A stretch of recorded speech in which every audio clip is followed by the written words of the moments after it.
Hey, what's going on? It's me, Shaun.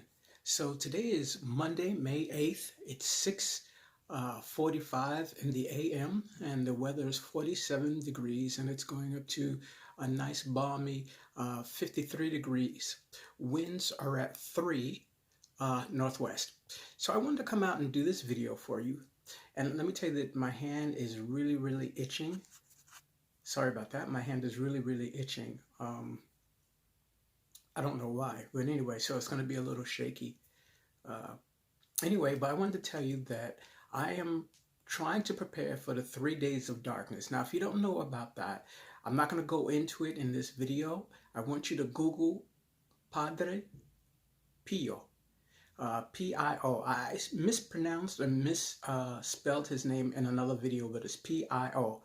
Pio. And he's from, he's passed on now, but he was from Italy, 1915. He made a prediction.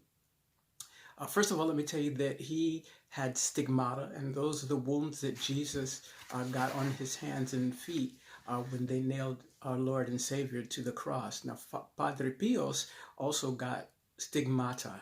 Some people get that. Only holy people get that.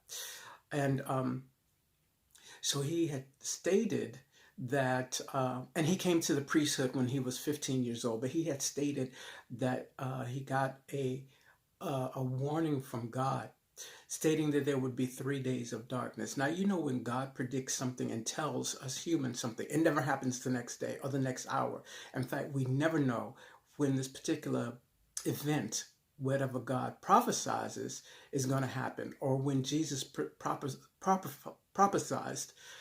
something.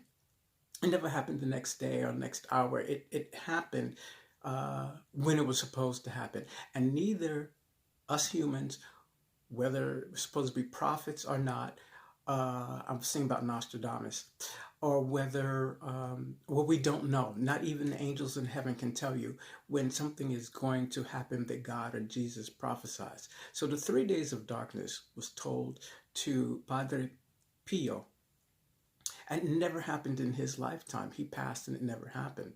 So at this time where we're under quarantine and we're dealing with a man-made virus, and I'm going to go with that. I'm very strict in my beliefs, and I'm going to go with some man-made virus produced in a laboratory, financed by Fauci, Dr. Fauci, and the plans given to Chinese government in Wuhan. So that's the latest thing that I have to say.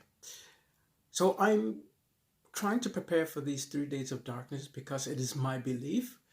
I am not prophesizing anything, but for me, it's my belief that the 3 days of darkness will happen in my lifetime. So that encompasses lighting a candle. Now, this is a candle that I bought from supermarket. So to my knowledge, this is not blessed. This is not a blessed candle. It doesn't say anywhere on here, because there are words and where it's produced. I think it's, I can't see where it was made. But anyway, this particular candle was bought in a supermarket by me, but I happen to know, or it's my concept, that it's not blessed by a priest. So what I'm doing is, and I have gone to church, I cannot find a store that's open within a church. So, you know, when you buy relics or articles from a church, they're always blessed, whether it's a rosary or crucifix or candle. Those items are blessed by the priest, or at least it's blessed by the Monsignor. So what am I doing? I'm asking that if anybody out there has a blessed candle, to please send it to me. Give me the price, I'll pay for it.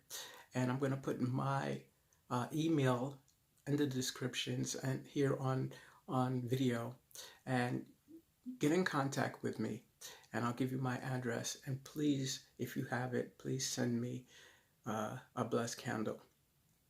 Don't be extraordinary with the price, because I'm well versed with prices of things. Um, uh, but yeah, so that, and what else did I have to say? That's really about it. I hope everybody has a wonderful day.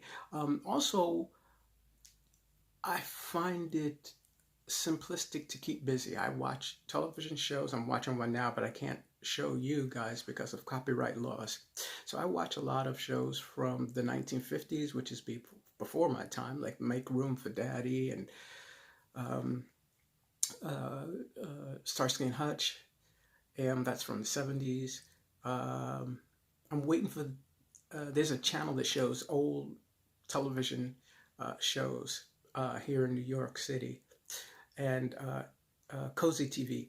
So they show a lot of old shows, and it's really fun to watch because even though the jokes are slow and corny, it's also a wholesome show, which is something that I always gravitate towards. Since we have no movie theaters open, no Broadway open, I even miss the last Skywalker, which was my favorite. Not my favorite of all the Star Wars movies, but I'm a big Star Wars fan. And I have a friend out there by the name of Myra. She's a big Star Trek fan. She probably doesn't know that I remember that. But yeah, so I never got to see that. And so yeah, so try to keep yourself busy. If you love to read, read. If you play an instrument, practice your instrument. Don't disturb other people. And I say that because I went to school at Juilliard School for Music. I studied composition, and then I went out uh, after about 3 years. Uh, and I went to extension division. I'm not going to make you think that I went to conservatory. I went to extension division and learned classical composition. And I went out and I started doing open mic nights, singing jazz and popular music. And then when I went to France, I sang at this restaurant, this fish restaurant, and I cannot for the life of me remember the name of that restaurant, but it was a whole bunch of people at a very big table, and when they found out I was from New York,